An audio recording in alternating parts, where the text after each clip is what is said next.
जम्मू कश्मीर में क्या है आरक्षण नीति, सरकारी नौकरी में कैसे आया है 70% रिजर्वेशन और ये मुद्दा अब क्यों ज्यादा गर्माता जा रहा है। नमस्कार, आप देख रहे हैं न्यूज 18। मैं हूं आपके साथ श्रुति श्रीवास्तव।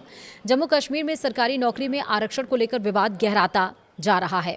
जम्मू कश्मीर के मुख्यमंत्री उमर अब्दुल्ला का कहना है कि उन्होंने आरक्षण को 50% तक कर दिया है। इसके लिए कैबिनेट ने प्रस्ताव भी पास कर दिया। अब सिर्फ उपराज्यपाल की मंजूरी बाकी है। सरकार ने पिछले साल नवंबर में रिजर्वेशन पॉलिसी प्रस्ताव उपराज्यपाल के पास भेजा था, लेकिन अभी तक इस पर मंजूरी नहीं मिल पाई। इससे नाराज उमर अब्दुल्ला ने जेनजी प्रोटेस्ट जैसे विरोध प्रदर्शन करने की धमकी दी है। जम्मू कश्मीर में आरक्षण को लेकर विवाद क्यों है? दरअसल जम्मू कश्मीर में क्या है आरक्षण के नियम, यहाँ हम आपको विस्तार से बता रहे हैं।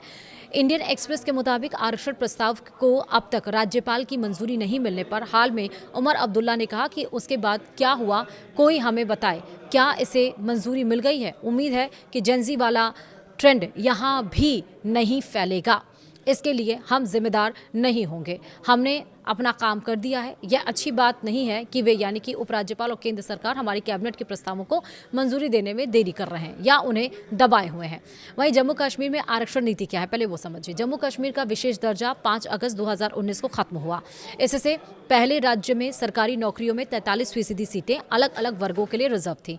इन कैटेगरी में अनुसूचित जाति यानी SC, अनुसूचित जनजाति यानी कि ST, अन्य पिछड़ा वर्ग यानी कि OBC और वास्तविक नियंत्रण रेखा यानी कि ALC और अंतर्राष्ट्रीय सीमा IB के पास रहने वाले लोग, पिछड़े इलाकों के निवासी, दिव्यांगजन और पूर्व सैनिक शामिल हैं। लेकिन 2024 में उपराज्यपाल मनोज सिन्हा ने लोकसभा चुनाव से ठीक 1 महीने पहले जम्मू कश्मीर आरक्षण अधिनियम 2004 में संशोधन की घोषणा की। सरकारी नौकरियों में आरक्षण 43% से बढ़ाकर 70% कर दिया गया। यह बढ़ोतरी इसलिए हुई क्योंकि पहाड़ी समुदाय को अनुसूचित जनजाति यानी कि ST का दर्जा दिया गया था, लेकिन गुर्जर और बकरवाल समुदाय ने पहाड़ियों को ST कैटेगरी में शामिल करने का हमेशा विरोध किया। गुर्जर और बकरवाल समुदाय खुद ST कैटेगरी में आते हैं। गुर्जरों को नाराज न करने के लिए प्रशासन ने ST कोटा 10% से बढ़ाकर 20% करने की घोषणा की।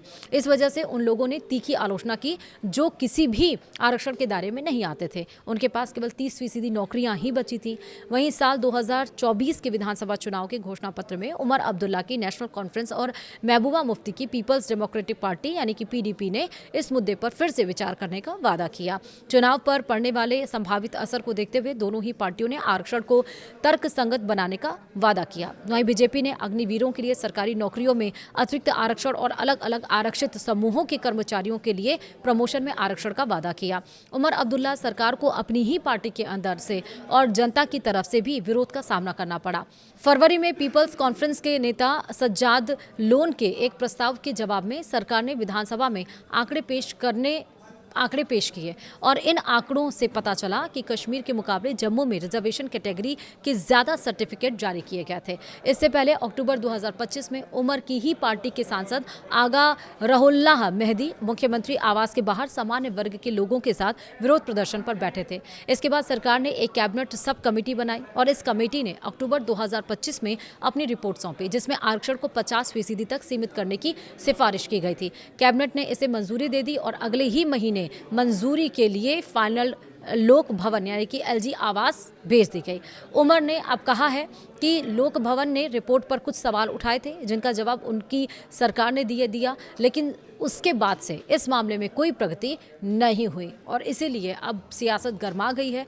बोला जा रहा उमर अब्दुल्ला की तरफ से, मुख्यमंत्री की तरफ से, कि अगर इस पे उपराज्यपाल साइन नहीं करते हैं, केंद्र सरकार इसको मंजूरी नहीं देती है, तो जेनजी वाला प्रोटेस्ट अब यहाँ पर भी देखने को मिलेगा।